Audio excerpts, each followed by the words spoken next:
the slide.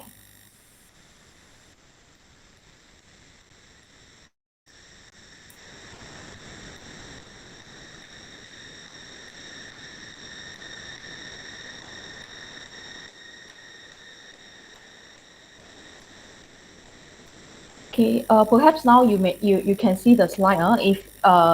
If you cannot see it, please let me know. Um, so today title, as we see from today title, thinking of a career in translation. Perhaps among students in these sessions, you are interested to find out more about translation and interpreting studies, or translation and interpreting as your career. So in today sessions, I will be sharing uh,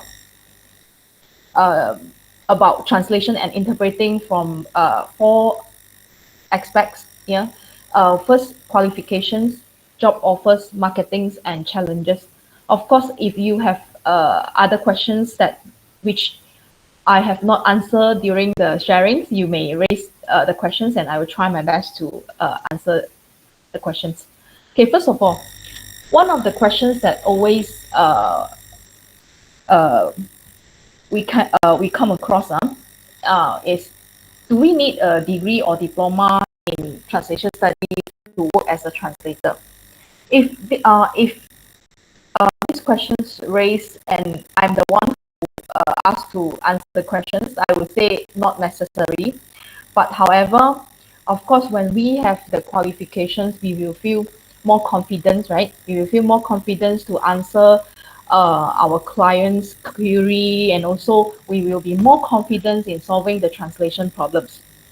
So, for example, you take ELS 254 in your study in your program now. So after taking this course, I believe you will have more confidence when dealing with translation. So this apply to the same scenario when we have the qualifications in translation studies or interpreting study. We uh, we will have more confidence in terms of solving the translation challenges, as well as facing our new clients, because sometimes new clients might not have confidence um, when they are having the first time dealing with us, right? So if we have the qualification, then it will help. Okay, but the most important to me is the proficiency in working languages, because we need to make sure we have the proficiency in our working languages. For instance, if for instance, my working languages is Chinese, Malay, Chinese, English to Chinese, Malay to Chinese, and Chinese to Malay. So I need to make sure that I have sufficient proficiency to translate tasks um, that involve these working languages. So perhaps I might come across a client ask me to, hey Chow, can you translate from Chinese to English? So I will need to consider, because I believe that my English proficiency might not up to a par to deliver without checking by another native speakers. So that's if I'm the one who being asked to deliver the project involve English, I will need to work in team, because this could help me to deliver good quality translation. So the most important thing is, qualifications is important, but proficiency, the competency of the languages is very important. Our working languages, yeah. So when we talk about translation and interpreting, so maybe the next question is, how can we get job offers? Where should we get information from? Okay, basically, job offers in translation field we can divide into two major categories. One, in-house translator, which we as translator will receive a monthly salary. The other category is freelance translator. So the amounts that we get is determined by how much we translate. So maybe some will ask, so which one is the best for new novice translator? So to me, if you ask me, I would say, if it is possible, try to get an opportunity to work as in-house translator, because you will have your project manager or your editor to work with you in team, and you can grow faster in a very short period of time. However, it doesn't mean that because sometimes, right, we will have different kind of opportunities. We won't know what opportunity come to knock the door first. So if let's say there are opportunities for freelance translators positions, so why not? You can also go for a try, because as long as we have the opportunity, then the most crucial factor is we grab the opportunity. So if let's say we are new in the field, okay, you already have good competency in English and Malay, and you believe that you would like to try on working as freelance translator or translator, um, then you can try to search online. Very easy. You just go to Google and then you type translation jobs. So you will be provided with a list of job offers. As you can see in the screen, when I type translation jobs, you can see so many offers. Now you can see experienced Malay interpreter, Japanese translator, English, Chinese translator, and editor. So many offers. Of course, you can also look into each offers to see the qualification and sorry, to see the job description, what are the clients looking for. For instance, like this one, experienced Malay interpreter. So you will know that this job offer is looking for experienced interpreter. So if we are very new in the field, perhaps we might need to give up for this. Okay, maybe put aside first. Maybe in the future you remember the company and come back again to search for opportunity. But you can try others like Japanese translator and others, because different offers that will open for different, they have different kind of requirements. So you can try to search. Of course, you can also turn on the alert function, so that Google will always alert you. You can just log in with your your Gmail account and turn on the alert function, and you will always receive job offers alert. For instance, this page shows you a page in uh, job offers in which we can find from LinkedIn. As you can see here, when I type translation job, you see I can get a list of offers: Cantonese to English, video remote interpreter, freelance simplified Chinese to English, AI translation reviewer, and then bilingual editor, and then this one from Astro subtitling and etc. And this one looking for SMP, looking for editor or senior editor. So you need to you can find job offers in LinkedIn as well, because nowadays many job offers uh, are being posted in LinkedIn, and many project manager, they will look for talent in via LinkedIn. So this is an opportunity as well. For instance, if I'm interested to look into each of the job offer, I can just click and then I can see the descriptions. And most importantly, we need to study the description, because some job offers, they welcome new novice translator, but some are not. So if we are new in the field, so we can try those opportunities that open for novice translator first. So this is LinkedIn. Of course, you can also click the icon, like this one, the like a bag. You can click this also to search for opportunity, because LinkedIn will help to detect the jobs that suits your profile. So which means when you register your LinkedIn account, you need to specify your working language, which fields are you specified on. Then you can get more accurate offers. So you can turn on the alerts, to show you. So it doesn't mean that we search for job offer when we are ready to get a job. You know what? I will suggest my final year student, or even second year or third year student, to turn on the alert function in their Google uh, Google alerts and also LinkedIn, because um, we have to like get we have to have some period of times to get used to the market. We need to know what the market are looking for. So that's why when we are always exposed to jobs offers opportunity, because every day when there are new listings that suits your profile, you will receive an alert. So you receive the alert and you take time to look into each alert. You will see the trends.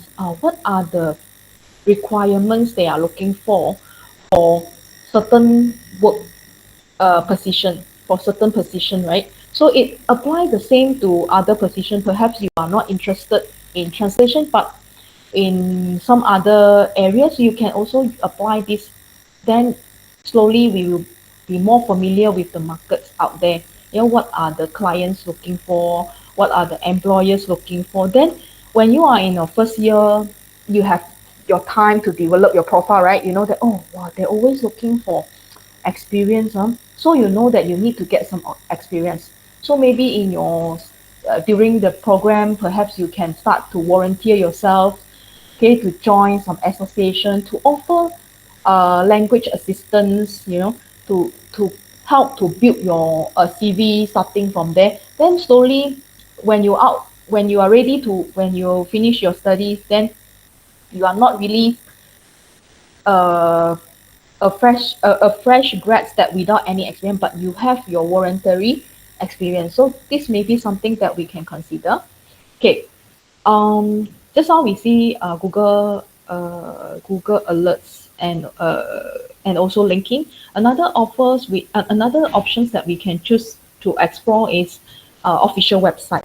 Yeah, official websites of language service providers. So from time to time we can um, you know okay, for instance, you come across a product translated by certain company, sometimes the credits will show, right? So you are interested to know more about the company, then you can log into the company like Ayuno, okay, and then you can try to click on the tabs or the sub menu where that publish information related to job offers. So maybe you will find more information and slowly develop your CV and your skills towards um, I mean, like towards when you are in active in your learning program. Okay, so now we know that how to search for jobs, right? So now searching for a jobs and also approaching the clients, we need CV, right? So um, uh, when we come across a suitable job offers or advertisement, so we can send inquiry to the clients or the language service provider, but don't forget to attach your CV.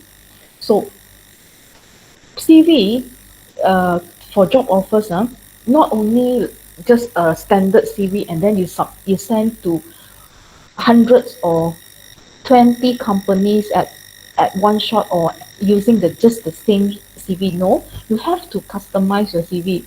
For instance, you read the jobs descriptions. Okay, you know that they are searching for, like just now you can see, right, they're searching for Japanese or Malay or English translator. So actually that also gives us an information. So you have to make sure your working languages are listed at the very obvious position in your CV, and also the jobs or any experiences that related to the requirements, you have to prioritize first, because you imagine the managers or the employers receive thousands or hundreds of CV. No, they don't have the time to really look into it in detail. No, so whenever you have the chance or the opportunity, make sure you do some homework to customize your CV and make sure the working languages are very obvious at the first position. When they look into your CV, they can see the languages and they can see any related experiences which link to the job offers. It doesn't mean that it should be a professional translation experience, but any experience that related to that. Yeah.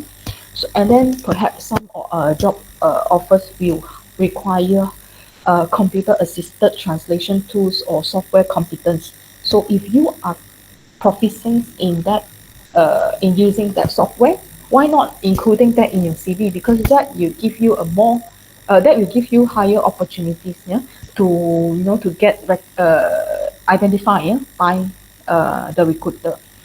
Okay, another. Okay, CV is a kind like we are more proactive, right? We sense and we approach. So what about other uh, methods we can try? Okay, nowadays many people have digital presence, right? So everyone, maybe not everyone are active in social media, but if you think you want to start your career in translation and interpreter, you can consider to start building your digital presence. This digital presence doesn't mean that oh we have a Facebook account, we have an Instagram account, then we post our daily life, we share what we eat today. No, this digital presence is fully and customized for your work purpose, your working purpose only, which means your career. So for instance, and you want to deliver please wait me for a while, someone is knocking the door.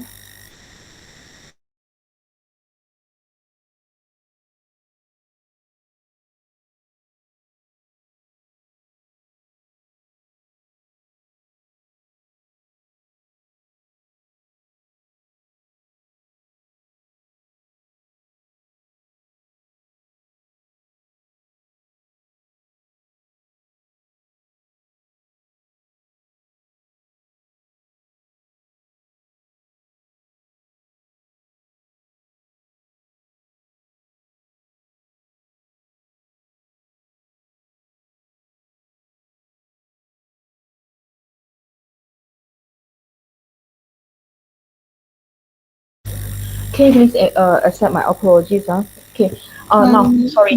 Sorry. Yeah. The audio we hear like buzzing sound. Okay, so what about now? It's still buzzing? When you're talking, it's like we hear the some like buzzing noise. Okay, since the beginning, Oh yeah. okay, let me check. Perhaps I stop. Is this better? Yeah. The buzzing Is sound this has better? stopped. Yeah. Let me But see um any Miss connections about now. okay. Yeah. Would it is it clear now? Yeah. Okay, so I will not using the earphones. Okay, okay. I will continue. Sorry, just now someone knocking the door. Okay, perhaps this might happen again later, but let's continue first. Please accept my apologies. Okay, now we are talking about the digital presence. Okay, so just now I suggest that if we want to build a career in translation and also interpreting study, we should consider to have a a digital presence, which highly fully related to our career. So which means we can have our one account for our own personal life, but you need to have an account for your professional career, because many translation language or language service providers, they will approach translator via digital, social media. Because for translator, we are not only we are not only limited to work for local companies. We can always um, receive any offers from international language service providers. Yeah, so which means maybe company in London will contact you. So that's why digital presence is important, because we might not have the opportunity to face them face to face, right? Because too far away, we don't have any opportunity unless we take part in some international conference, related to the field. Then we can meet them. But normally they will approach and find a related candidate either via your lecturer. Okay, ask that, perhaps they will approach your lecturer to see any potential student, or maybe they will approach you through social media. That's why you can consider to develop a professional profile in social media. Okay, for instance, you can use LinkedIn. Okay, and then there are some international uh, associations, or platform, we call it a forum or platform. For instance, prosi.com, Translators Cafe.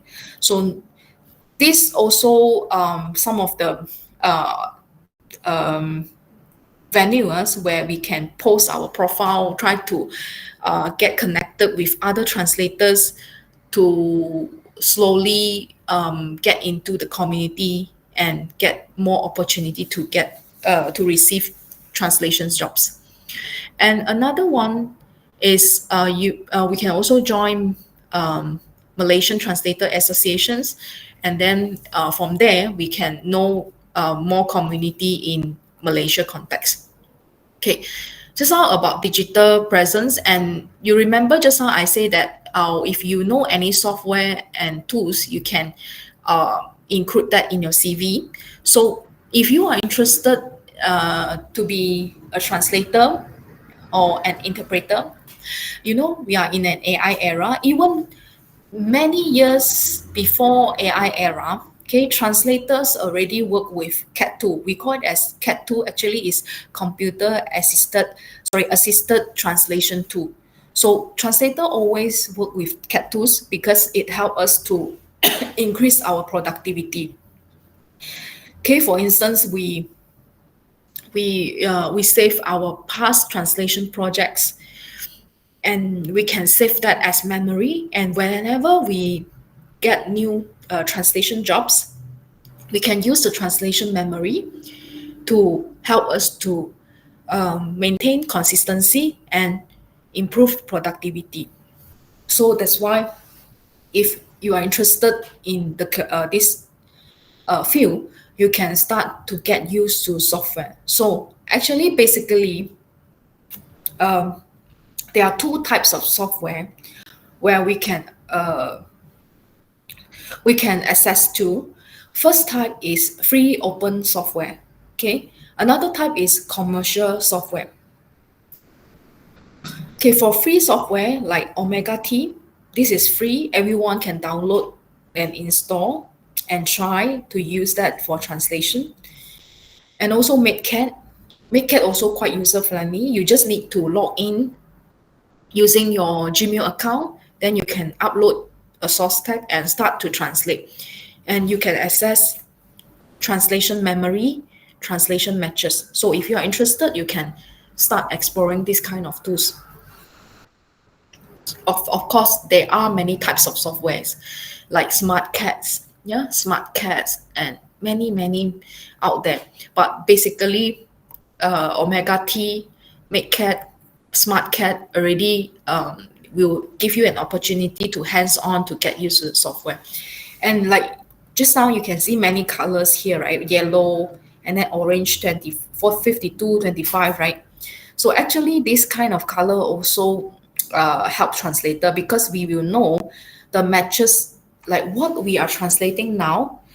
Are there any matches from the memory? If the matches are 100%, which means this is a very close matches.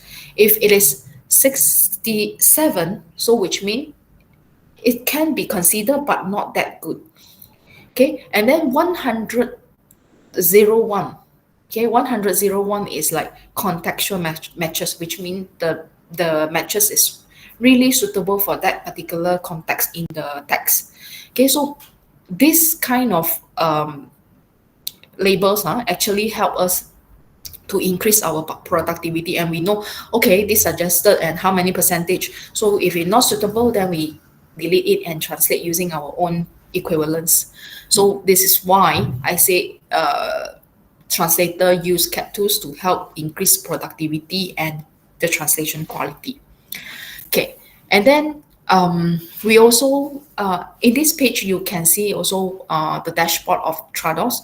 Trados is one of the commercial software that used by many translators. So this is Trados.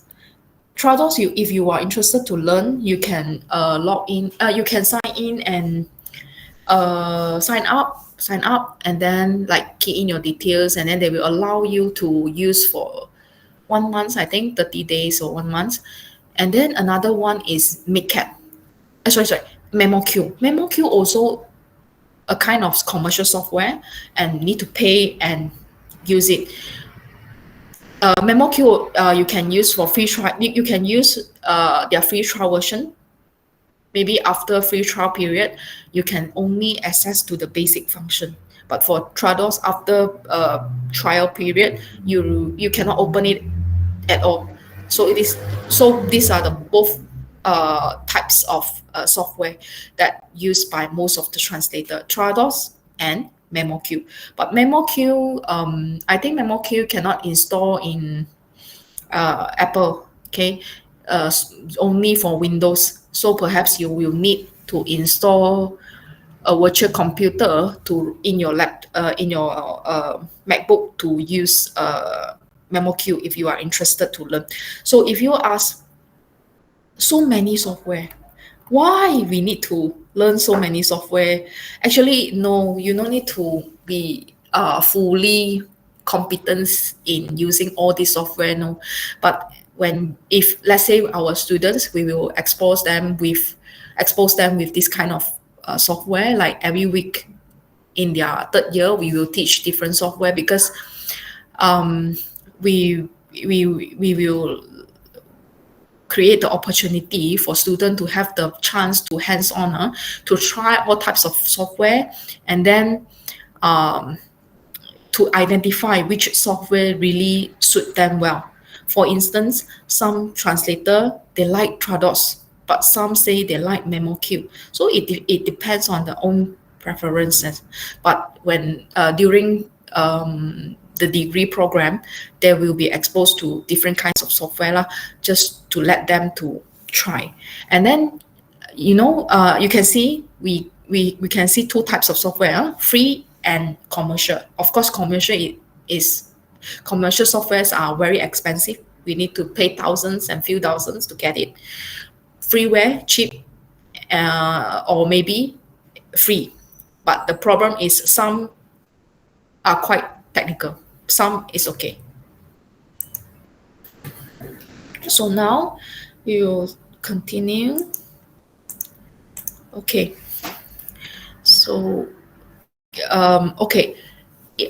If you are interested in working as subtitle translators, or we call it in our field is subtitling. Okay, so there are many free software as well. So this is a list of free software that we can use it to make subtitles. Perhaps among here, I mean, like, perhaps you already have the opportunity to try some of it, because sometimes students will need to make videos, right, nowadays.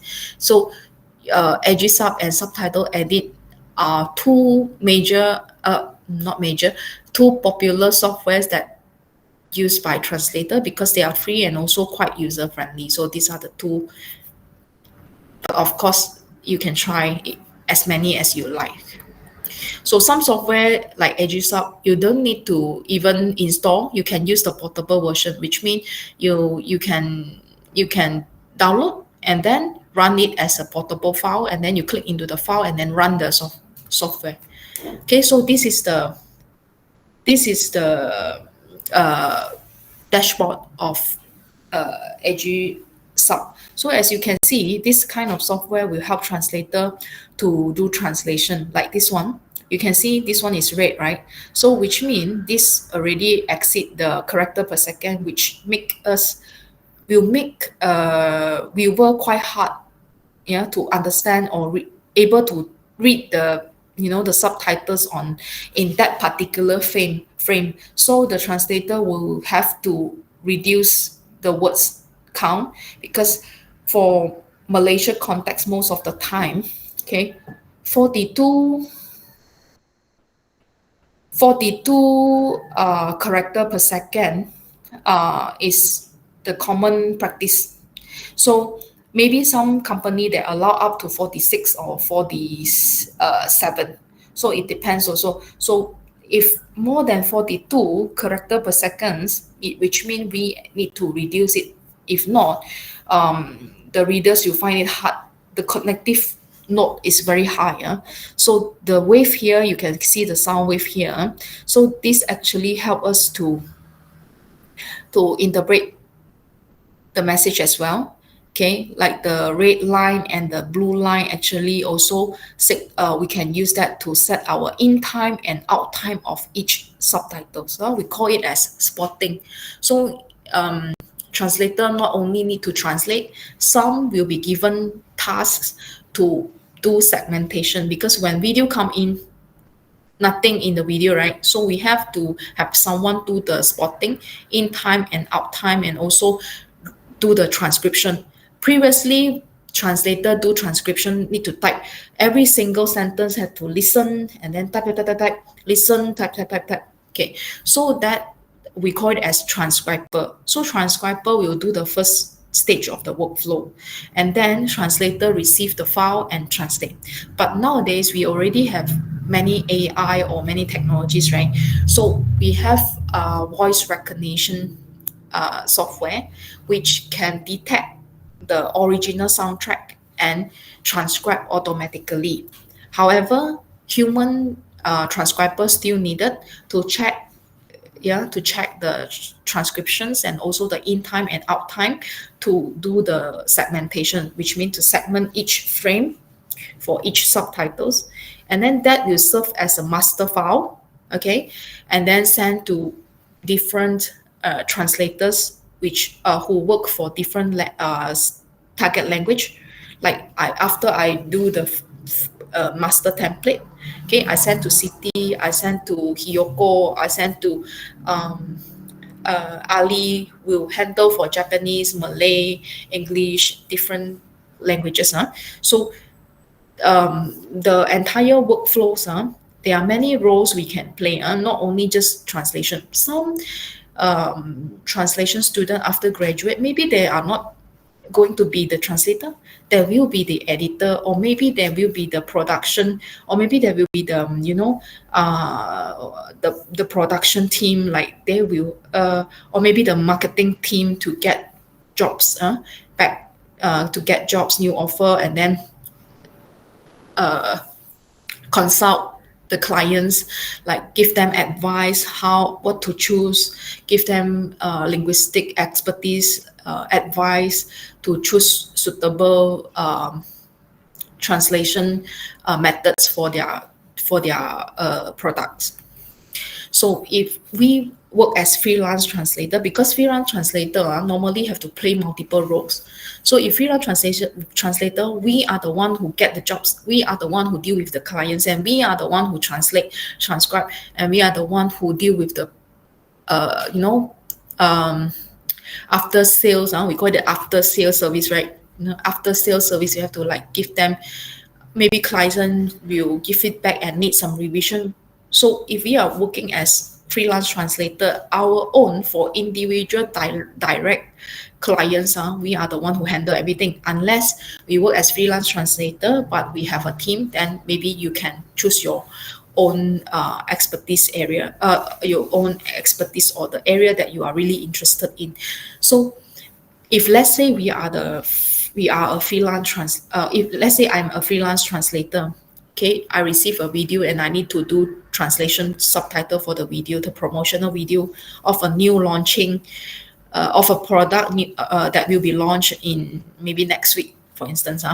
So I need to translate the subtitles, but after translate it, I cannot just stop at translating that.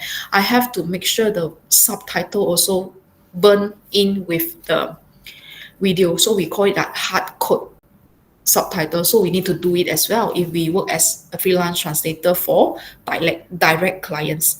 If we are working for, we are working for agency. So agency, if they have their own software platform. So just now I introduced you two software. One is free software. Another one is commercial software, which need to pay and buy. Actually, they are the third. There is another type called proprietary software. Proprietary software is when we work for the company and the company has their own tools. They already have their in-house software. So we will use that software, to do the work. So if we use that kind of software, then we might not need to, transcribe and then translate and then burn, no need. So after we translate, everything will save, okay, because cloud-based, so we won't need to do anything. But if we are working for direct clients, we have to deal all the things. So if you are offering that services, then perhaps you need to consider to include that in your charges as well. So digital presence, okay. This is also Prosy. Prosy also is a very good site that we can refer. Many these translator ask questions. Sometimes translator face any questions or problem with software also ask in this platform. Perhaps you can try to log in and join the community. But if you are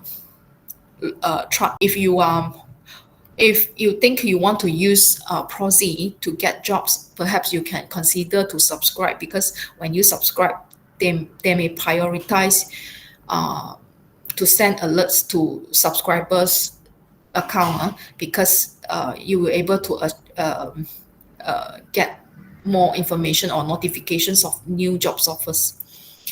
Okay, now so in this slide show you the job descriptions as well. So if let's say we join this community, and then you can see many jobs offers are listed in the profile in Prosy. So we have more chances to get exposed to different job offers lah. Okay, so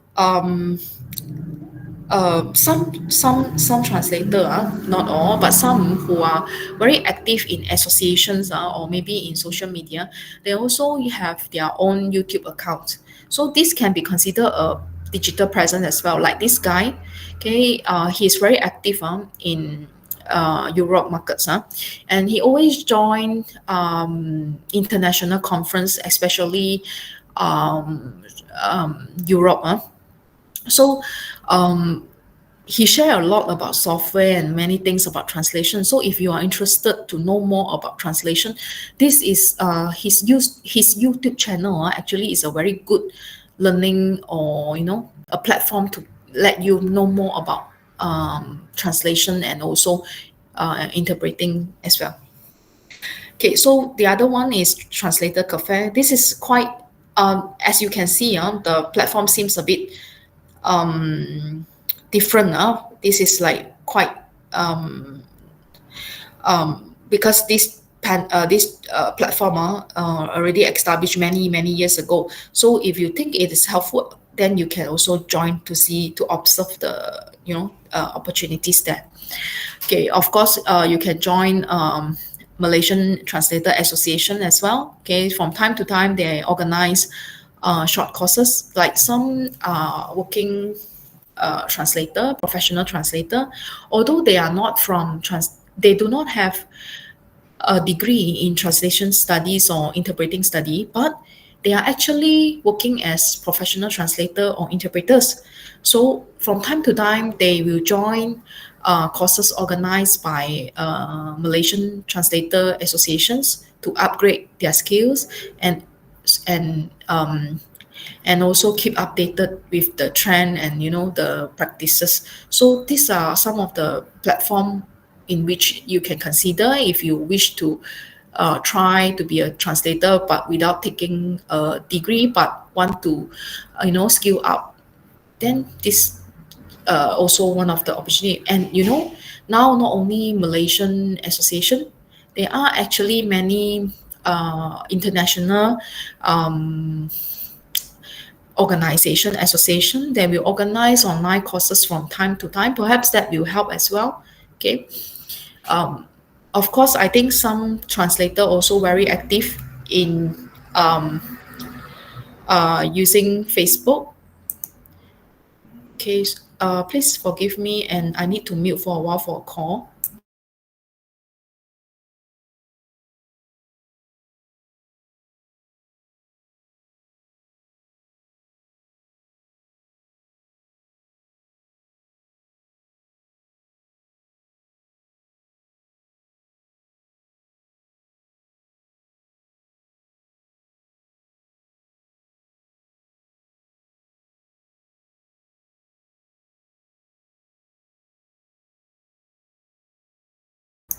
Sorry, because we have a final year project exhibition today in the morning. Yeah, that's why many things to follow up. Sorry, let me continue. Okay, so some translators they will have their Facebook account, but that account is just for their work. So they will share their working experience over there. But one thing to be remember, to be careful is, if you're really interested to share your working, experience in any social media, because that will help attract new clients, right? But do be careful with agreements. Um, Agreements, and also the copyright side, because some program, yeah, we as translator, we have to sign contract and not to disclose anything before the program is broadcasted. So you need to make sure the program is released, then only you share about that translation experience. Okay, if not, we infringe the copyright. Okay, so this is one thing lah, related to social media. So because nowadays we know, right, many, especially your generation, you all are very good in digital presence, but just to be careful. Of course, I suggest to do that, but just to be careful with copyright and also the ethics, then that will be fine. Okay. Okay, and then actually there are many translation, or I can say, like, it's not a association actually, it's just like a community. Okay, a small group, a community in Facebook. I'm not sure about Instagram, but Telegram, I think, yes. And also another one, I forget the name, Discord or what. That also many translator active. They open their own channel, which everyone join the group, and then whenever there are new opportunity, then we can grab, okay, the opportunities. So working as translator, especially at the beginning of our career, we need to stay alert with all kinds of opportunities. Sometimes it will take some time, like maybe after 1 year, you already get used to a certain language service provider, then you can choose to only work for one or two language service providers. But at the beginning, perhaps you might need to explore the opportunities. Whenever there are opportunities, just grab it first. But of course, we are not grabbing all things or all opportunity without looking into our own competence. We also have to think lah. If let's say, oh, okay, I know if this translate to English, I need someone to pair with me, at least so that the English is good. So we have to consider, not just see, any translation jobs you grab. No, we have to also consider. Okay, so you can try to search all kind of this. Okay, another questions, which novice translator will face or find it quite hard to determine, is about translation rate. Okay, so actually you can also refer to Malaysian Translator Association, one of it, but maybe not that detailed. So you can also log into Prosy and try to see the latest rate. Different company, they will offer different uh, rates, but majority they will count uh, per words. Okay, for instance, like document types of things like printed material per words or per page.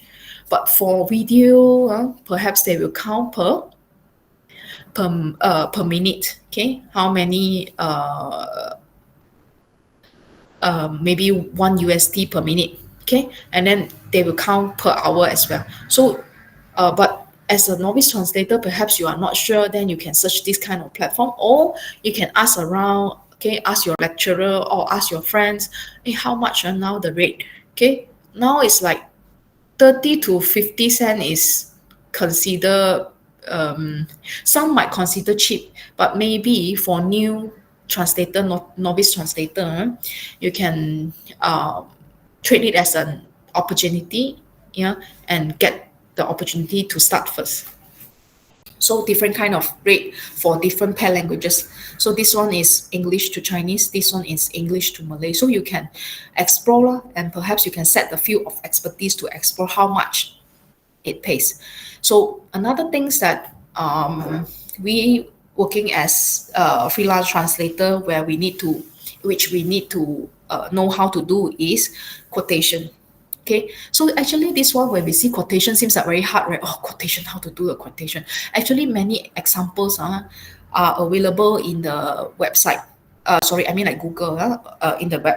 So you can actually just Google quotation, translation quotation, then you get a lot of examples. So this is one of the example.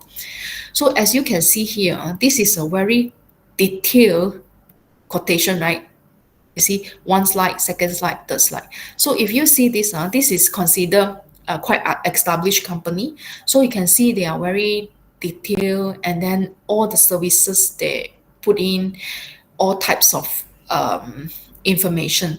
So for grocery, you remember just now I say like we use CAT tool to build our translation memory. So grocery is one of the translation memory that we need to learn how to build.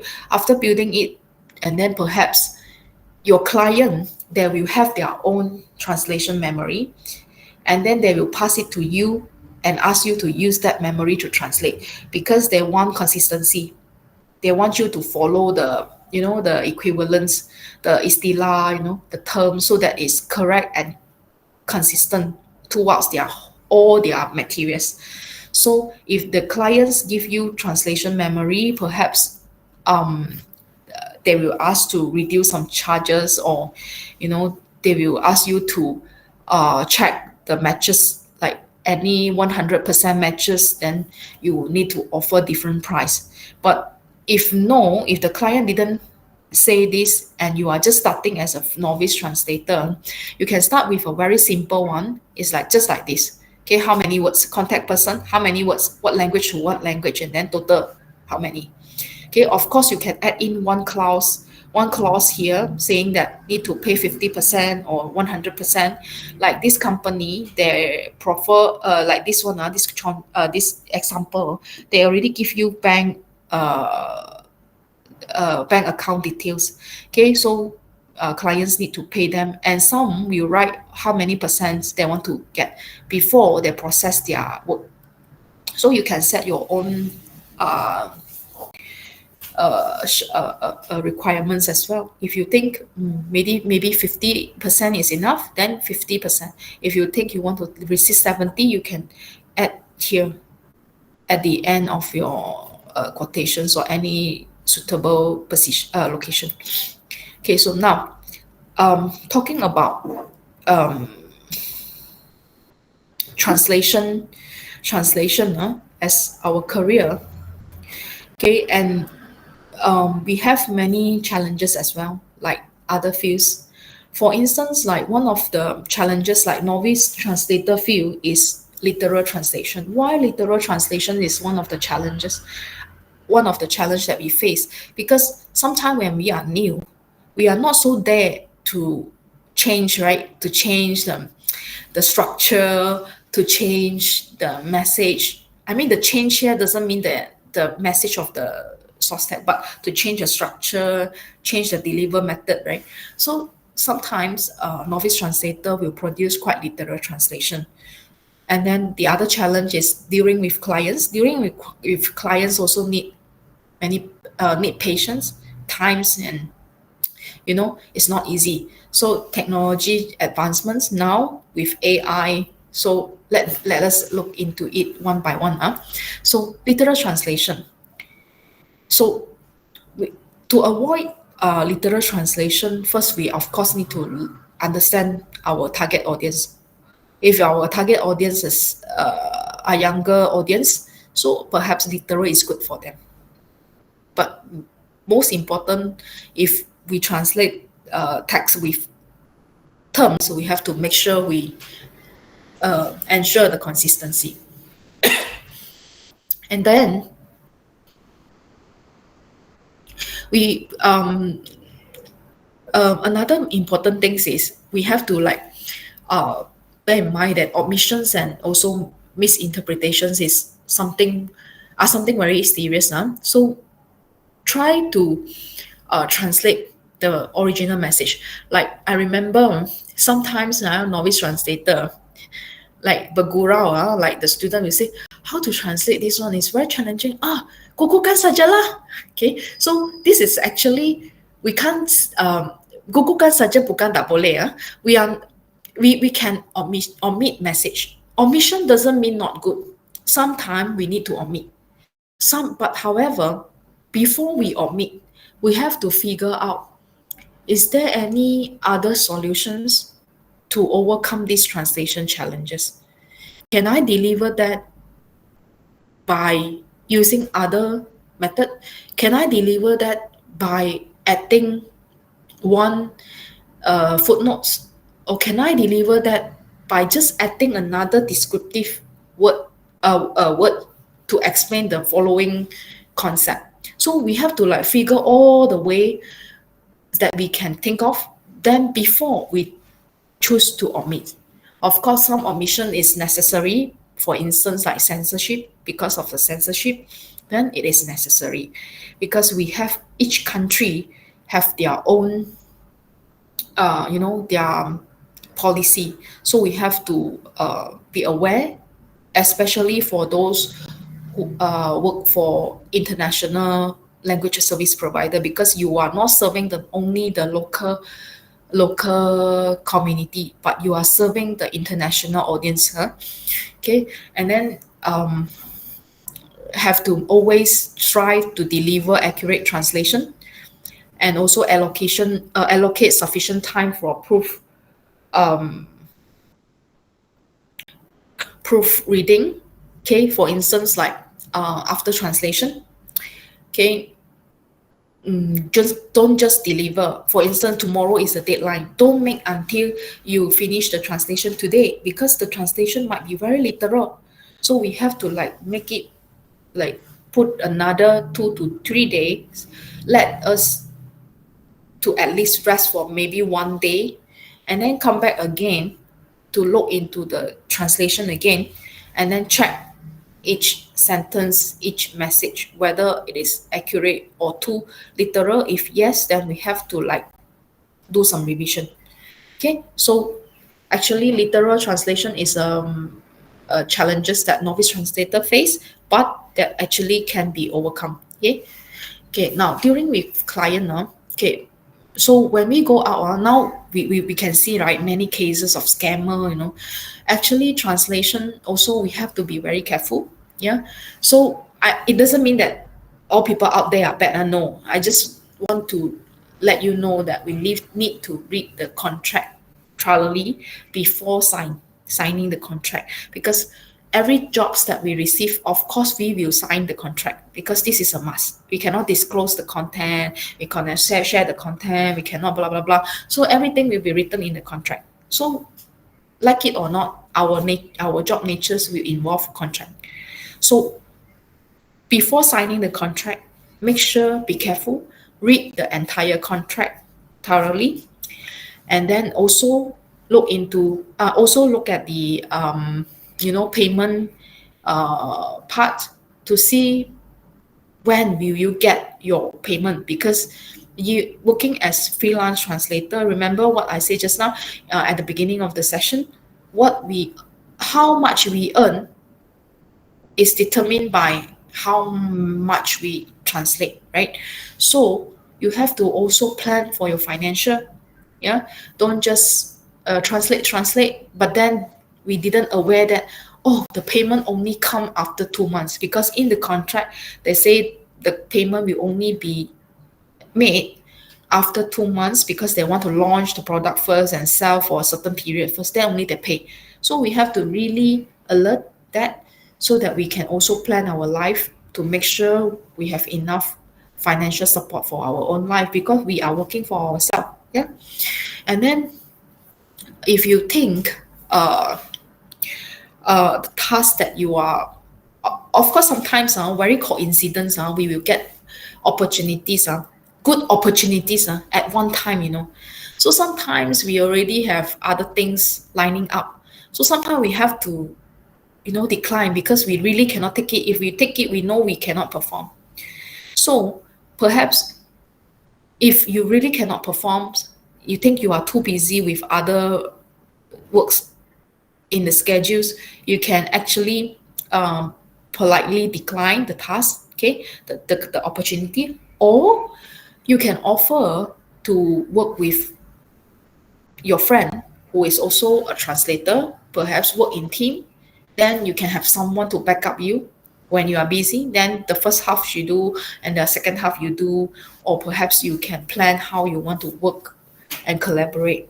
And then do let the clients know. If they think okay, good, then you can go. Or perhaps you think uh, you are not available at that particular time, then you can introduce your friends to the client, which uh, but you have to make sure you know that your friend can perform, because if not, it will destroy your relationship with that client as well. Okay. And also another things that I would like you to share with you is about after sales supports. Okay, many maybe novice translator will think, oh, after finish, after done, then it is no longer my matters. No, because client will come back to you. Maybe after reading, they feel like certain parts doesn't really suit the requirements. So they will ask you to do revision. Yeah. So by saying this, which mean we also need to plan our time well. Imagine you already plan a translation job now. Yeah. But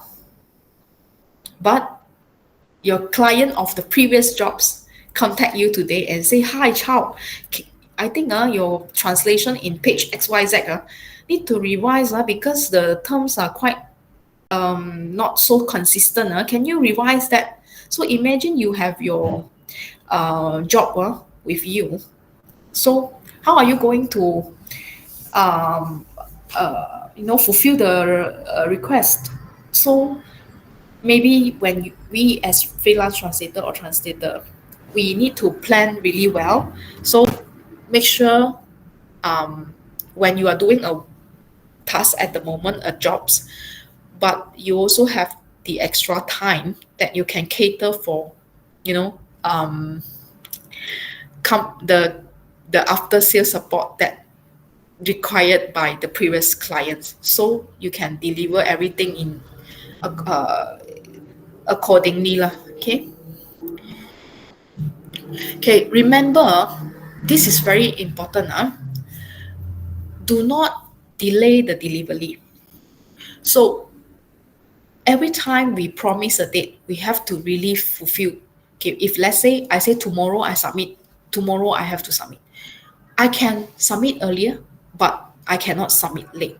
This is very important, because maybe translator will think, hey, just one day only, but don't forget, now we have streaming medias, right? And so many platforms that need to be delivered on time. So if we deliver late, then it will affect the entire production planning. If your if the clients allocate some extra time, it doesn't matter. But however, if we deliver late and extra times are not available, then it will cause consequences, not only to the client but also to us, because it shows that we are not credible enough. Yeah, we are not credible because we do not deliver on time. So deliver on time is very important.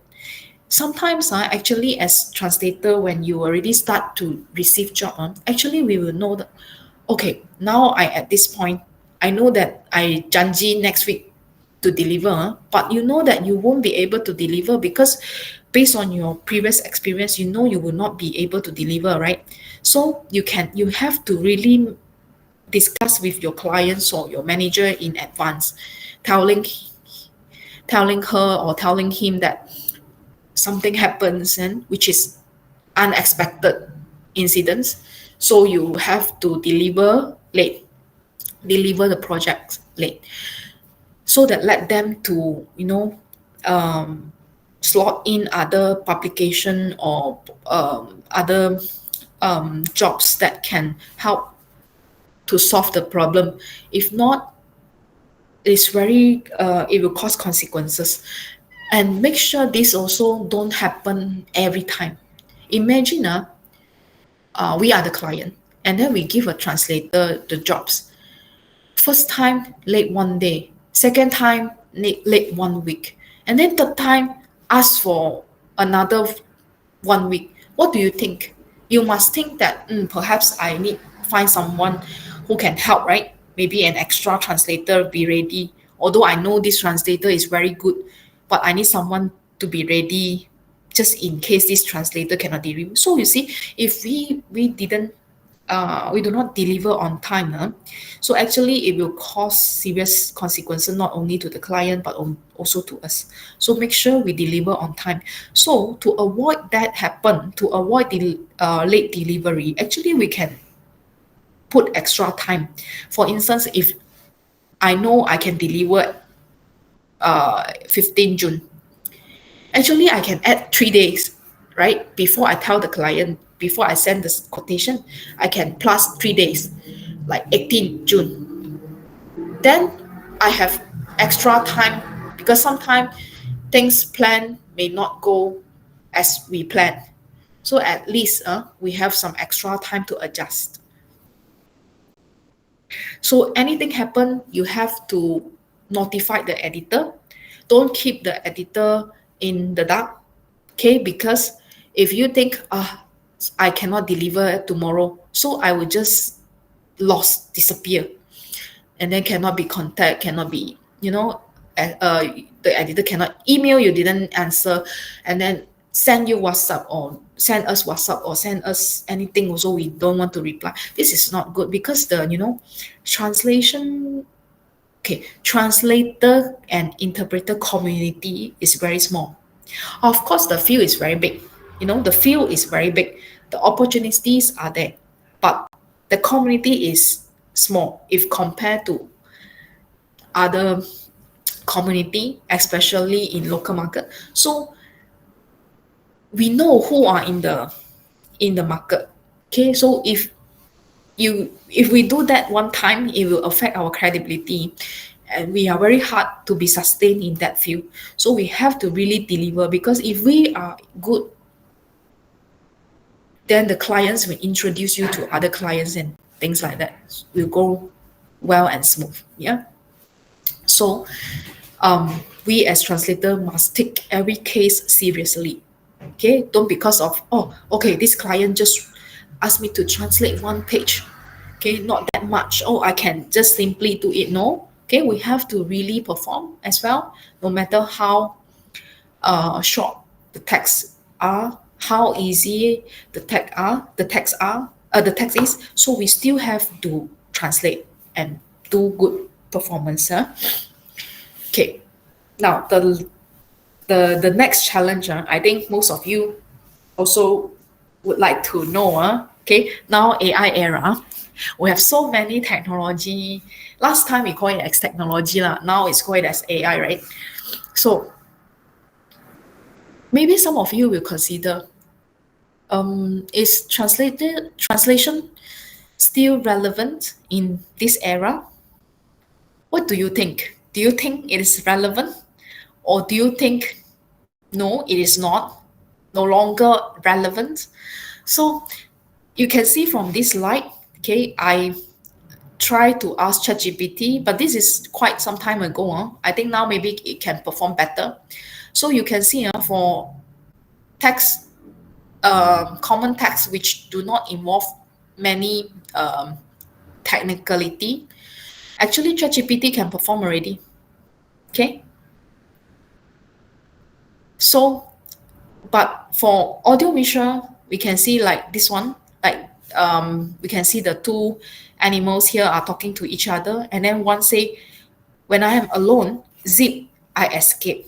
So when I put in ChatGPT, so ChatGPT say, "Ini peluang saya, jadi saya pergi dengan salah satu dari budak-budak ini merencanakan rumah untuk tingkap yang terbuka dan kemudian apabila saya sendirian, zip, saya melarikan diri." So we can see zip is still not translated, right? It's not being translated.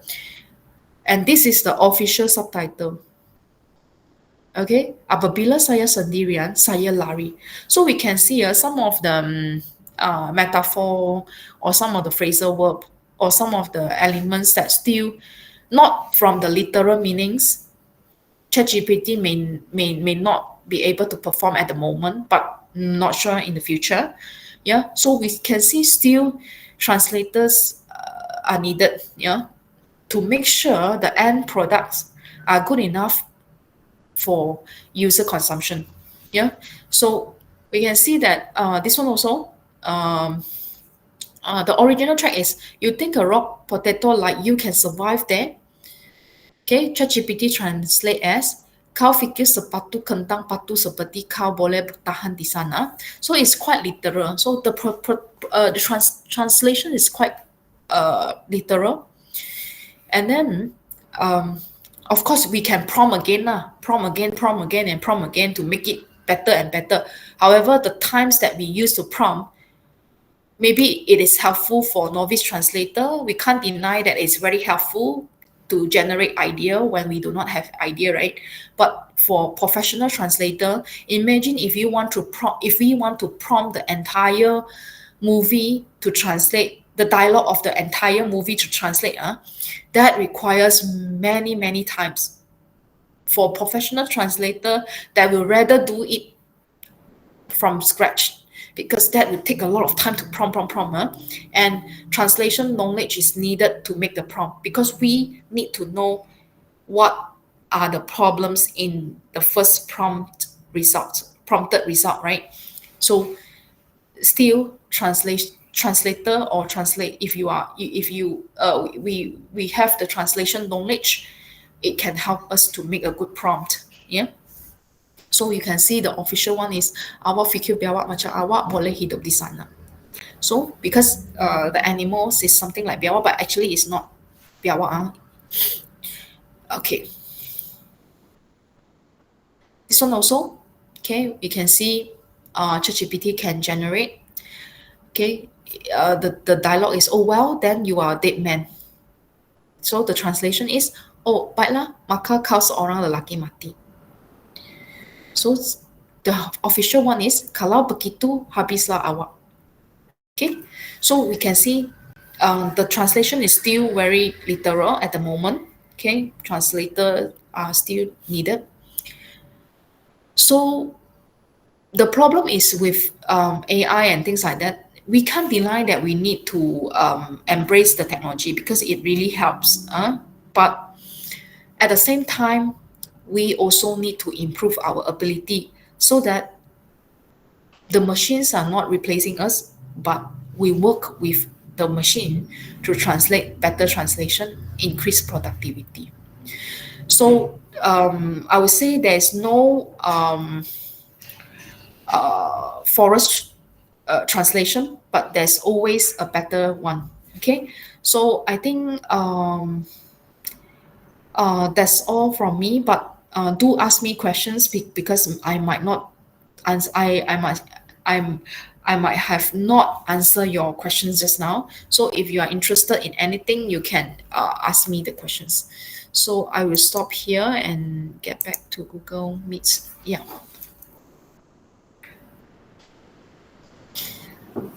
Thank you so much, Doctor, for the insightful sharing.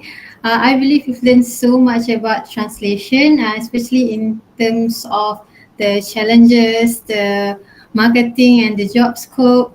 Personally, I'm very excited to join the translation industry after listening to your session.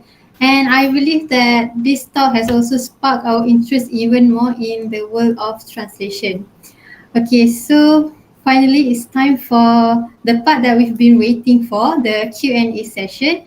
Yeah. So if you have any questions, we would love to hear your questions. Maybe some of us have like similar questions in our mind. So if we share it, maybe we can get the answers together. So you can either unmute your mic and ask the questions right away, or you can even type it in the chat box.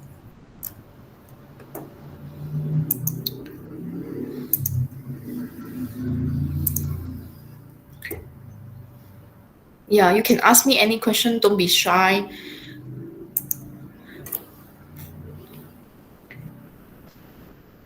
I think 202, quite a number of students here. Good after. I sorry. I would like to apologize because I didn't say good afternoon to everyone just now. Good afternoon, everyone. By the way, so rushed just now. Yeah. Um. So if Any you have questions? any questions, Yeah. maybe if you're too shy to unmute your mic, you you can can type. just type it down in the chat Yeah, you box. can type. It's okay. Don't be shy. I always ask my student, don't be shy. Any problem, any things you can ask. Just mean ask the questions. I think. Can you share some of your experience in translating good and bad? Wow, this is a very good question. Okay. Let's share with you the bad experience first. You know, when I when I start my career as a freelance translator previously, many years ago lah, I remember I translate a particular documents, and the client didn't pay me, you know. So I treat it as a lesson. So yeah, if it happens, maybe you ask around, some of the translator have this experience before. That's why I suggest to add in a clause just now to receive at least half of the payment first, you know, because that client introduced by my friends. So I think maybe it's reliable. So I didn't receive the payment first. But I sometimes I understand now because client are new to us, right? I mean, like we are new to the client. So client might think, I don't know that this translator can perform or not. If I pay him or her, so he or her, if she cannot deliver, how, right? So sometimes we can understand as well. But again, like to avoid this happens again, perhaps half of the payment I think is quite okay lah, right? Okay, the good one, good experience, many good experience.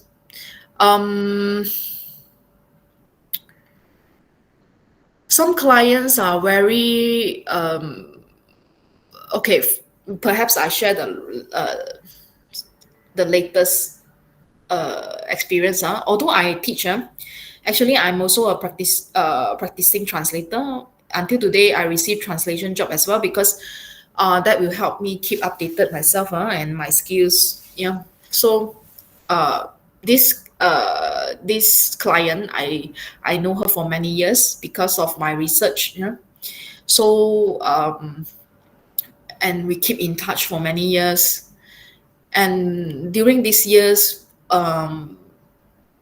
they because they have their in-house translator, yeah, that's why they sometimes they no need to outsource. Okay, but recently the company starting to explore new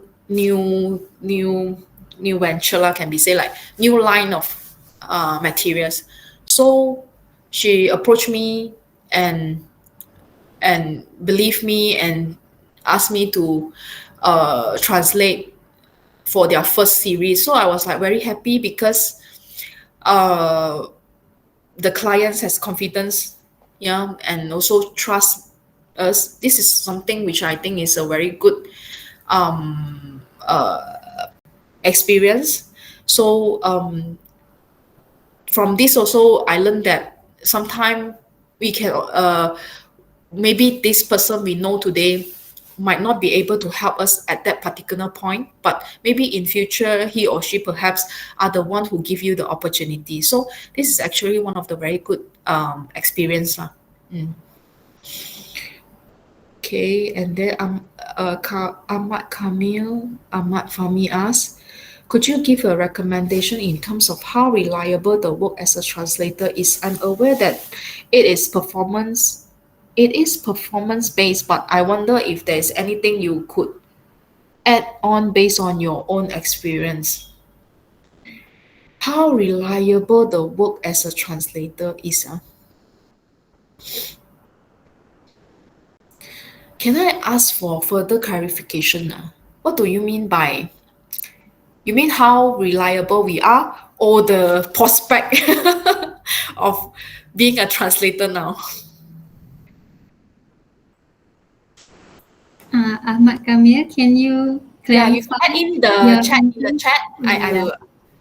The prospect. Okay, good. The prospect. Yeah, I get your point, because nowadays, sometimes we will heard, right? Oh, okay, translator no good. Don't go study translation, right? Yeah, I understand, because of AI, right? When we prompt, we can see it can perform. But back to the questions now. I remember a sharing, not by myself, but a sharing from a scholar. I will use back the same example. Okay, like we go for sushi. Okay, so as we can see in the market, we have sushi from Sushi King, from chain, which are which are cheaper, because they offer cheaper price for all members in the society, right? But however, there are also opportunities for us to try the omakase, like the high rank kind of the sushi. So actually, it's quite similar with translation as well. So no matter, of course, we can't deny now. We can't deny. To me, we can't. I think like I can't deny that translation tools, and also with the AI competence now, many texts can be translated using the software. But don't forget, there are clients who are not. There are works cannot be translated by software because of privacy. We call it as high stake content. High stake content cannot be translated by using machine or tools, because it is protected. Okay, very privacy, So, and this kind of translation also may risk, like mistranslation will cause high risk. That's why those companies still need translators. So get back to the prospect. So if compared to previously, we can say like the market is big, the demand is very big, because many clients need translation. But now perhaps the translation jobs will go for the top 10% translators, because for the basic like day-to-day translation task, perhaps we can do it. For instance, if I want to read a book in Japanese or in Korean for my research, I don't know, right? I need to find someone to translate for me, right? So I have to pay. But to get basic understanding, for now, I no need to hire someone, but I can put it in machine to help me to have basic understanding for personal use, because I'm not going to distribute. But however, if I want to translate the book, I still need translator. So this is actually the situation now. So if we really want to be a translator, I would say we have to be always strive to be the top 10%, which excuse me. So which means we have to be really good. Then we will have a very good prospect. So, like, as time goes on, of course, the more people use machine for more casual translation. So, if you really want to find a solid place for yourself with the job, you have to like compete with the market as time goes on.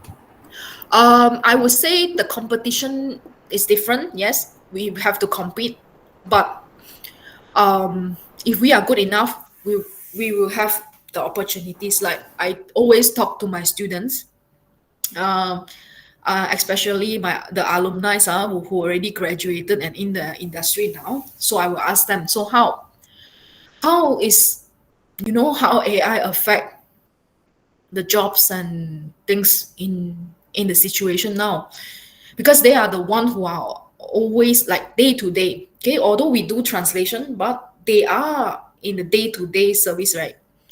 So they say at the moment nothing changed. Okay, the students do for subtitling, nothing changed, and many works as well because streaming media, many contents now because of globalization. Many contents, for instance, like Netflix, many contents from Korean, like India.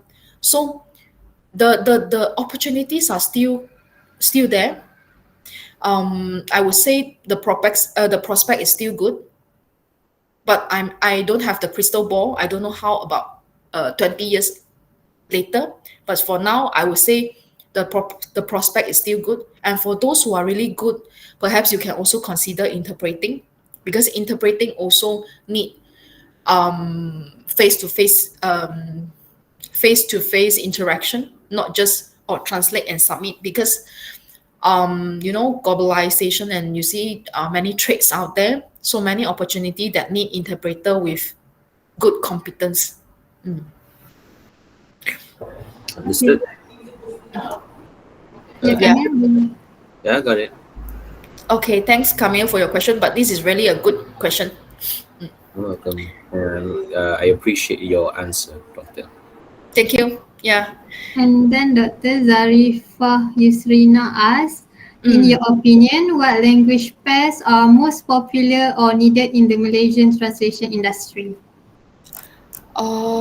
Okay, let me check back the questions. Zafira say, what language pairs are most popular or needed in the Malaysian translation industry? Uh, it actually depends on the period. Sometimes certain contents in popular, like previously, everyone's searching for many language service provider, or project manager contact me, hey Dr. Chow, do you have any student can do Korean? But just now, because we have final year project pameran just now, and a company representative come, so I try to communicate with her, and she say, nowadays seems like Korean getting already like, how to say, the demand and the supply is quite okay already, not so high like just now. We are looking for anyone who can do Korean. So, but she said they still need someone who are really good, because some people will say, or put it in the CV, or can do Korean and then things like that, but when they give them the job, they cannot perform. So this is the most important problem. Actually, we have to be able to perform. If not, is the opportunity come and will go. Yeah. So perhaps get back to the questions. Okay, if you know uh, uh, more than one language, like okay, Malay English, for instance, then if you know one more extra, you will get more opportunities, because the language pairs are more, right? So you will have more opportunities. Of course, don't you always can consider uh, work in pair, or work with your friends. Like after I translate, maybe my friend cannot read Chinese, but I can read Chinese. I translate to English, but my English is not that good, so I will ask my friend to help. Like then we work in pair. So don't we are not limited to certain. Don't limit ourselves to just one pair of languages. Try to figure out any ways working method that is work for you to increase more opportunities. So to me, in Malaysia context, Chinese, Malay, English, Japanese, Korean. Sometimes people also look for Thai, like ASEAN languages. Yeah. Okay, the next questions. Next. Amira, yeah. A question I have is, how do you deal with burn out. I can imagine that doing translation work all the time can quite exhausting. Good questions. This is a very good question. Yes, translator, the nature of the work, the career, deadlines. Deadlines is the motto because every time anything come below deadline, we will ask because this is the nature because we need to deliver. So I I agree. Sometimes man quite exhausting. Okay, but I think like in not only in one career, perhaps other career also they have their exhausting time or period of time. But for translator, of course, we always deal with deadline. Burnout, I would say, yes. I think I experienced burnout before. So I have one point like too many things to do, too many things, too many commitments. So I can feel the burnout. So what I do is I stop for a while and I really get myself sometimes to rest, to focus. So I will put that aside. Of course, the job is not that urgent now. If not, I cannot put up. At the same time, I also still working, just that I slow down. For instance, I slow down my research. I slow down my because teaching every day we need to teach. We cannot slow down anything related to teach because this is the main responsibility. I slow down a bit in terms of research, in terms of publication, so that I can recover. Then slowly I feel like I think I'm getting better. I'm getting better, so I add in the workload again. So this is life. Yeah, I think like maybe all career will face this perhaps. One thing's good for translator is you can work just using as long as you have internet connection or your laptops, then you can work no matter where you are. And this is one thing which is good. The flexibility we have, but also it requires discipline. Yeah. So you have to really consider if you think doing translation is very exhausting to you. So perhaps this might not be translation, like to translate, maybe not an ideal position. However, but if you think you like translation, you like to talk to the others about translation, you like to discuss with others about translation, you like to deal with clients, perhaps you have the talents in dealing with clients. So why not go for project manager position or go for any marketing position? Yeah, because they will need someone to handle, to consult, and to deal with the clients. Go for the positions that maybe require certain level of translation competence, but higher requirements for like marketing. Okay. What is the hardest and challenging material you have ever translated, Doctor? Okay, I would say the hardest. Previously, I translated something really some historical text. It's quite academic and also historical. So many many names, proper names already no traces at all. We don't know which place this is referring to. So this is very hard. So I have to search many documents, many material to get back the name, because the name is not the current name of the place. So it's very hard to trace. So I have to ask my friend. I have to ask my friend in history section.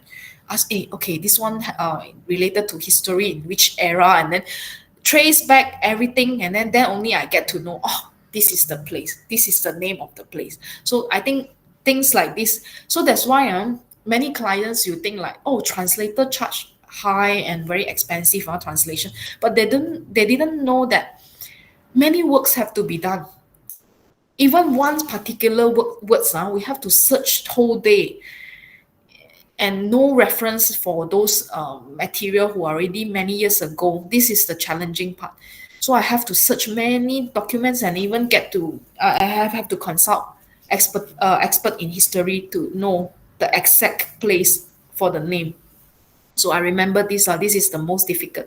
Too many things to check.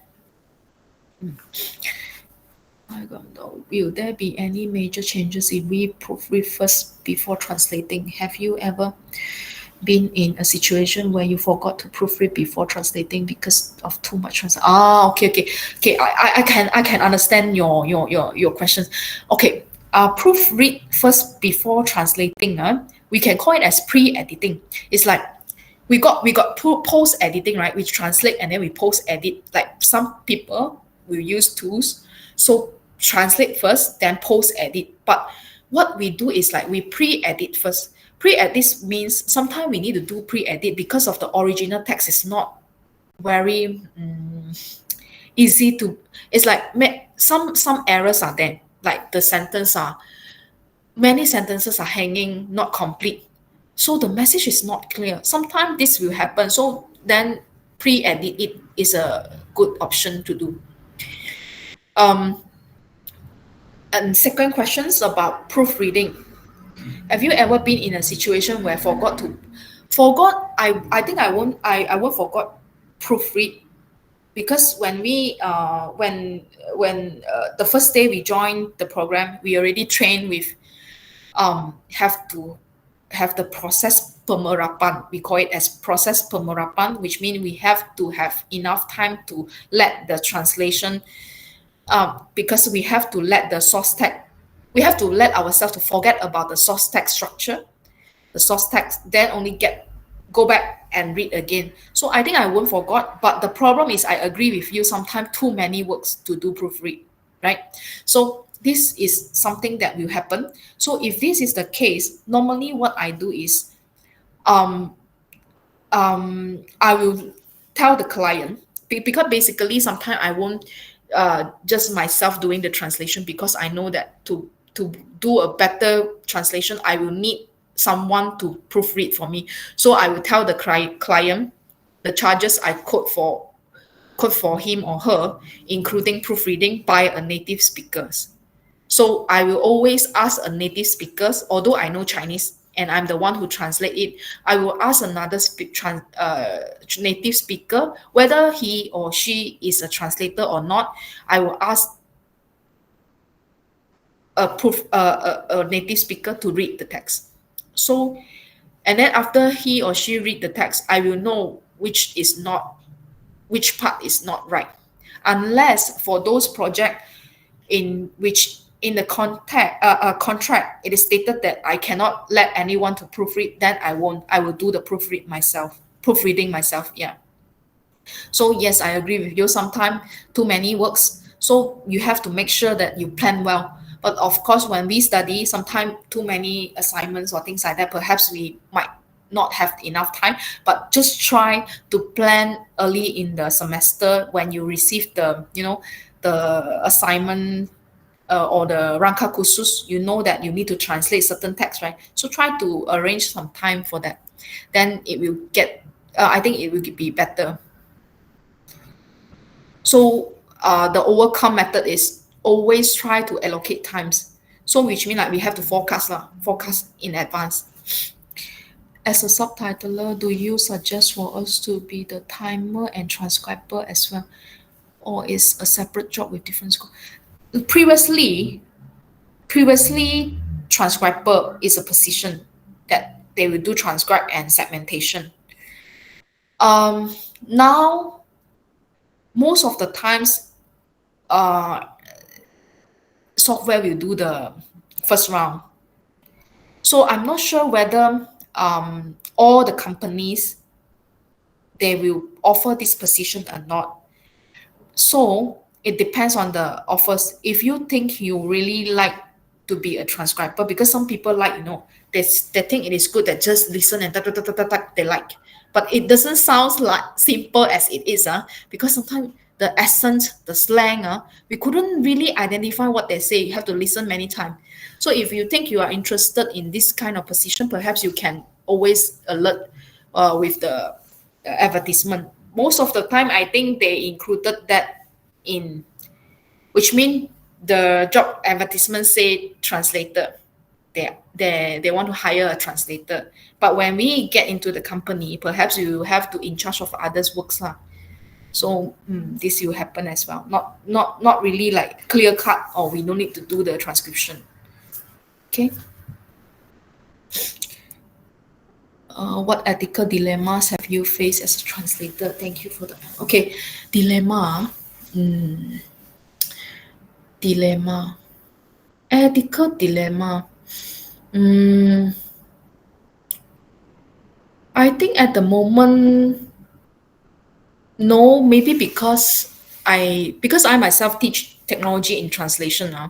That's why I know certain things, what to do, what not to do. Like for instance, if we really want to use ChatGPT for the translation, we need to make sure that it is okay to do it. So the contract didn't say cannot. Or maybe the dilemma will come when the contract didn't say, perhaps, maybe, yeah, the contract didn't say cannot do, cannot use. So shall I ask, right? If we ask, which means we cannot, right? But sometimes we need to do because, for instance, some researcher, there's some practitioner, they say, for instance, we don't know Korean. Yeah, I don't know Korean. So I'm now trying to translate something from English to Chinese, but actually it's from Korean. So we call it as pivot translation, which means we translate using the middle, bahasa perantara. So this we call it as pivot translation, pivot language. So at this time, I don't have anyone to refer to a particular terms. I don't know what is this, yeah, or maybe I know that Korean have different kind of kata panggilan or salutation for different relative or relationship, but I don't know. I don't have a friend now at my side to ask. So perhaps I might need to ask ChatGPT, right? Oh, this sentence, the uncle here refer to what? I have to ask ChatGPT. So perhaps this is the point where we will have dilemma. But to avoid privacy problems and things like that, we don't put everything. We just ask what we want to know.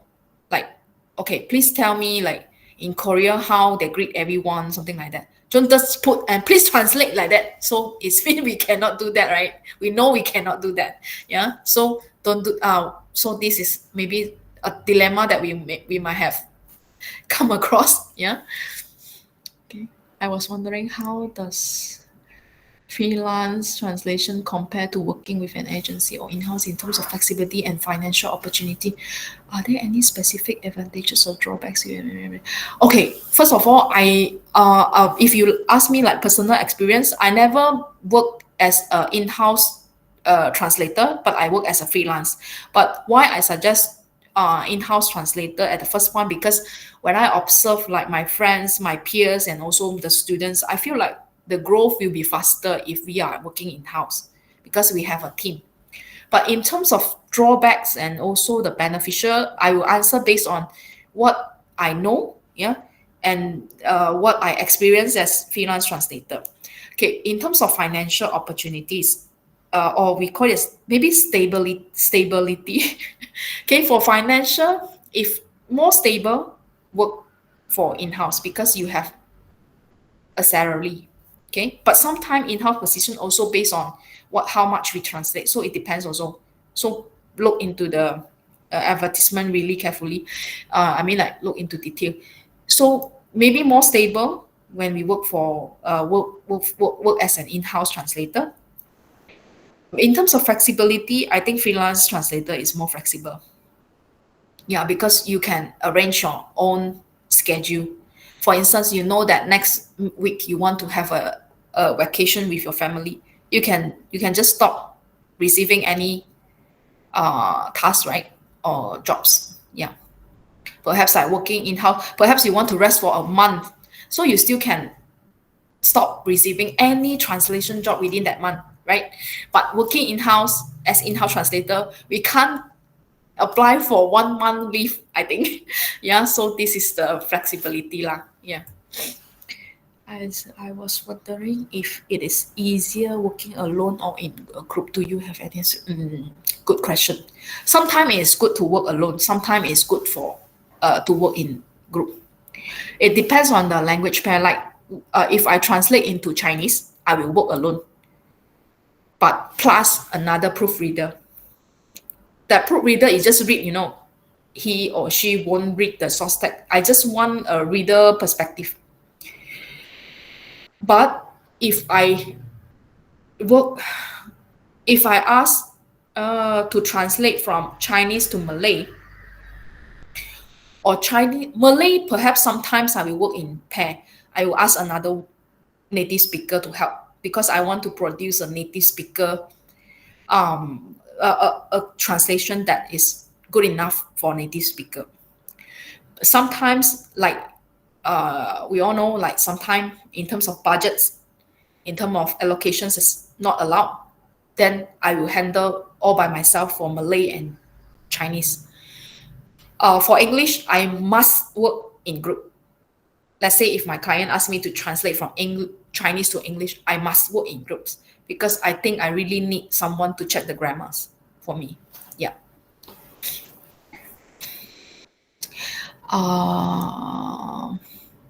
So it depends. So how to figure out? So you have to like really experience it. Like, okay, maybe starting at the beginning, you work in alone. Okay, you receive job and translate. Yeah. So slowly you feel like, I need someone. If not, the quality seems like not going to up until any level. So you can ask your peer, okay, hey, your best friend maybe, hey, why not we work together? Then if he or she okay, then try to work in team and see. Maybe you find you like it, then you can continue. Maybe you don't like it, yeah, because you think like, oh, I have to adjust the time and things like that. Oh no. So you have to like try and error and see what works well for you. It depends on the budget really. Yeah, sometimes the budget is good enough that for two, sometimes it's only for one. It depends also. Yeah, so try to find a way uh, to experience the best solution for yourself, for your workflow. Okay. And then may I ask what are the entrepreneurial activity available for transfer?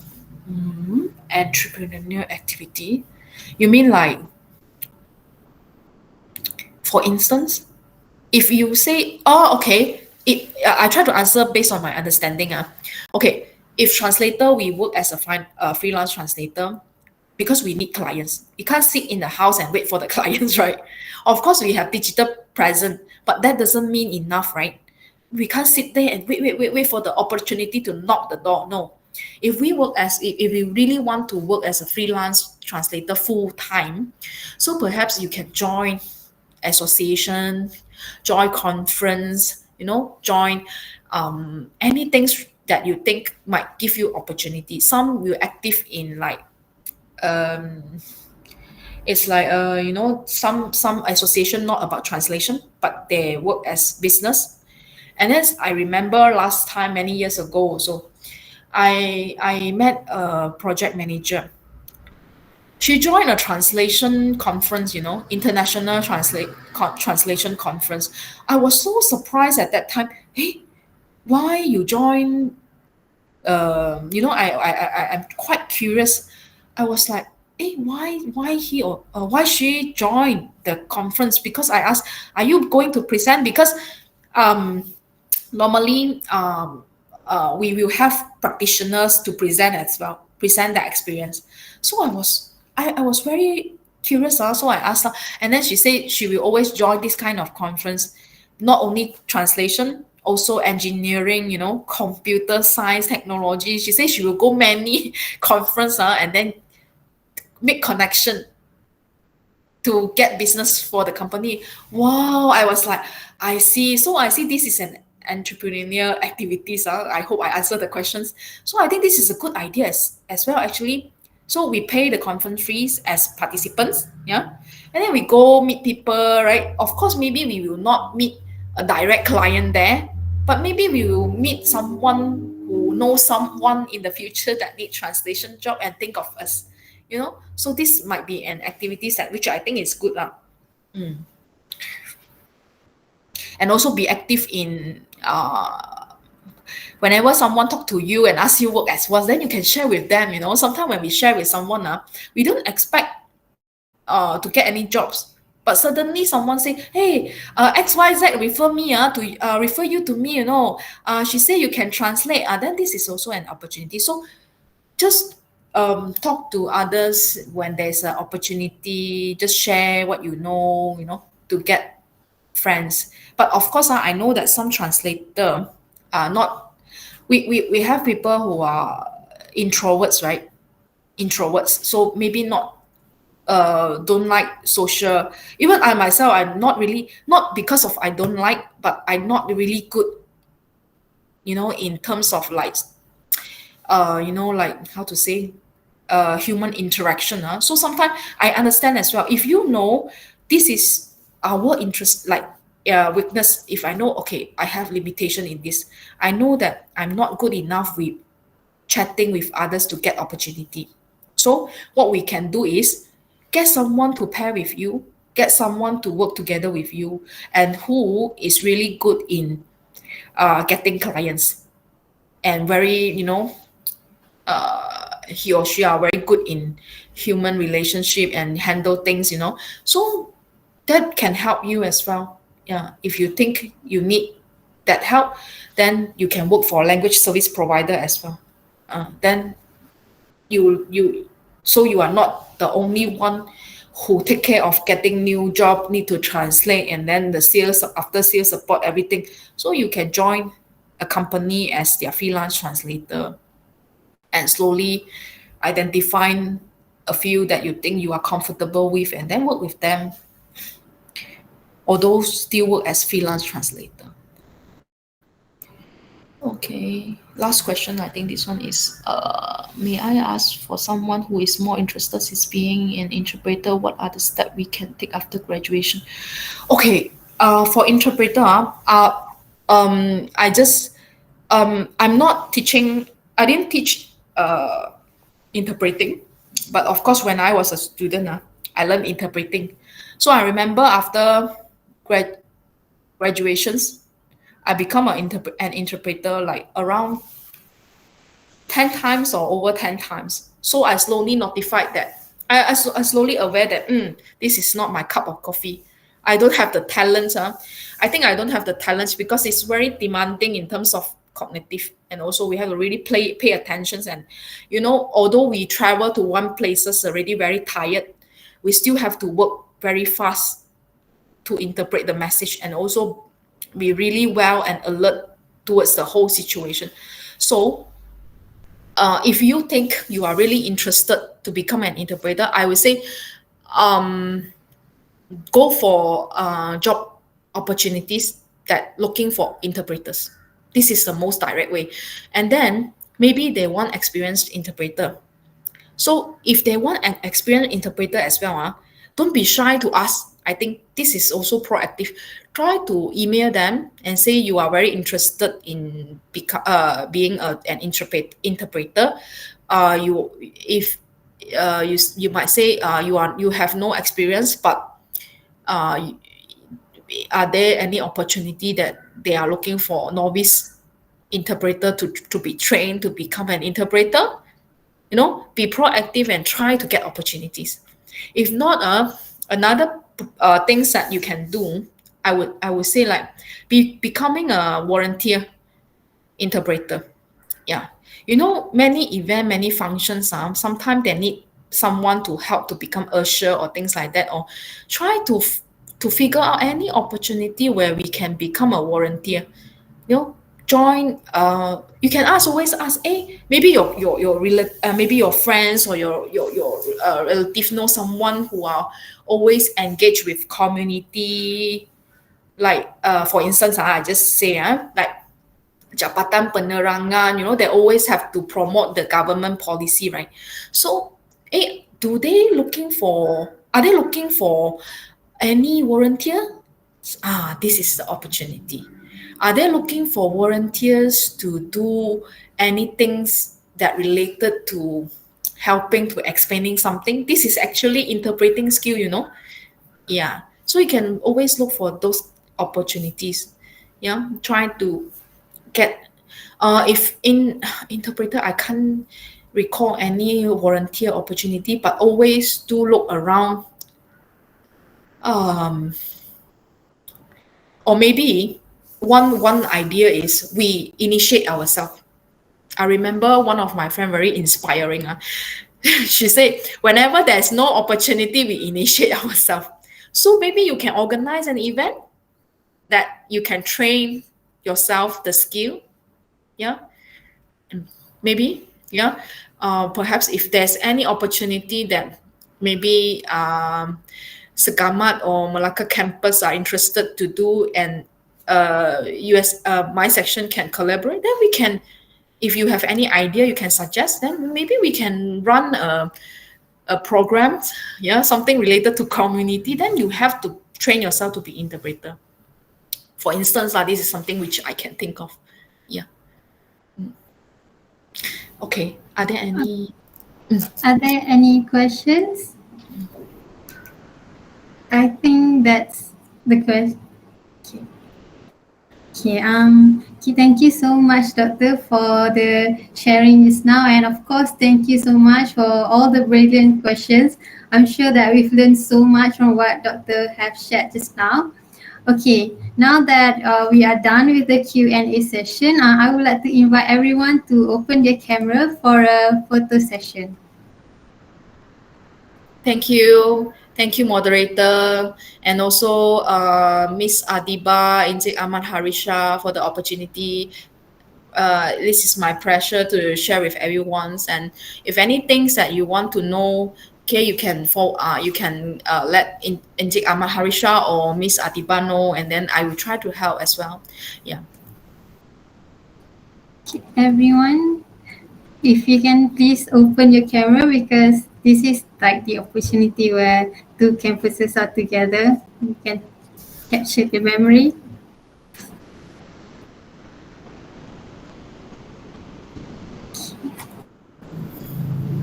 Do you want to grab your tudung now and open the camera? Okay. Okay,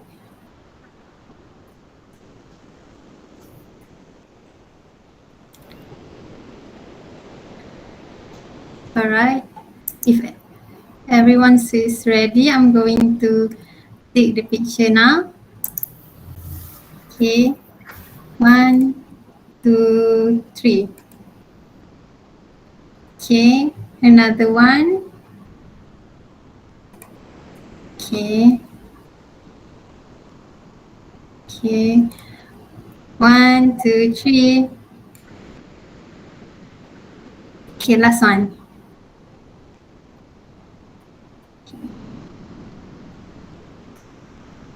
Okay, 1, 2, 3.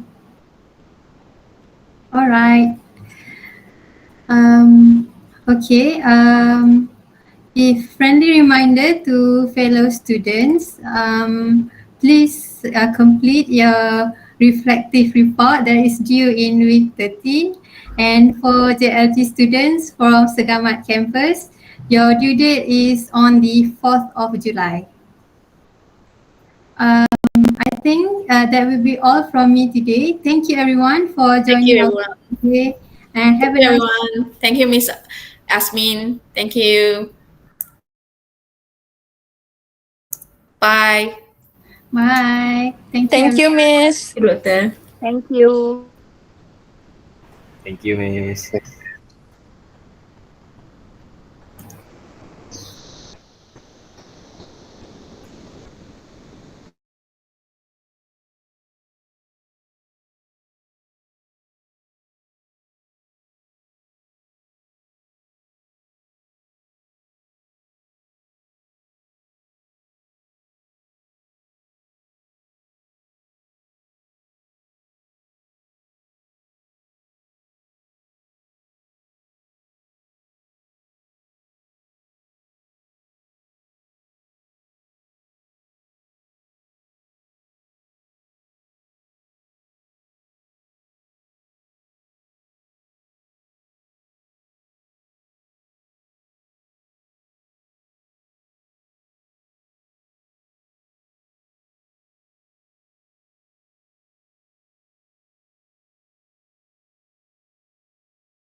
Students, you may leave the meeting now. Thank you.